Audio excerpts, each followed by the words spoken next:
okuzindukira embohe kwakwebembiremu abakazi kuruga omu kigombe kya Christian Women Fellowship. Aba babebembiremu Reverend Julian Akiliza n'abandi bahereza ba Mukama abaruga omu buleebezi bwa Nkole aha kanisa ya St James Cathedral aho mu Rurembo rwa Mbarara. Simarahanga munonga bwa Gesikeji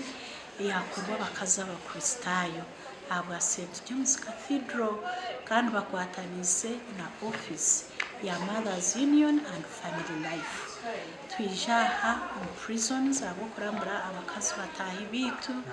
okubaburira ekigambo kya Ruhanga kandi no kubahamya okutaya yuku kwatanga n'okushaba abasibe 18 abakazi bikiriza Yesu kuba omujuni wabo. Namwe nshima uwishemwe mshara isharaza kicimuri Edith wababura kandi abakazi bakakwataho bakajonwa kandi bakehereza Mukama namwe ne batugambara habwe kigambo cya Ruhanga ngo tubatwisize za tents nebindi ekanisa yabo etagate ebeje ece kigambo mucurre abakazi abakwere babashyireho twena tubakwadireho babase kuretera abakazi batahi babo abariyaho mucome bashabeje orukwebembera abasibe yakoze umucogo okushaba nyambabuzi kubakwatiraho na tenti yo kushaberamo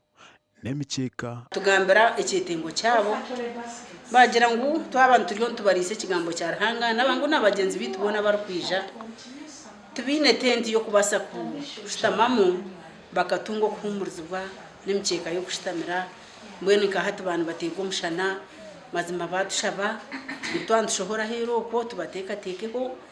nambwenu ejo message nayo twagireta mbwenu kakubahe no muntu ndijo riyo kwenda kora ubuhereza nawe ayija gumizemu ahereze kandi izinera Mukama gumizemu rihebisigwa aha bwa TV West ndi Senyomo Gideon aho muri Mbarara.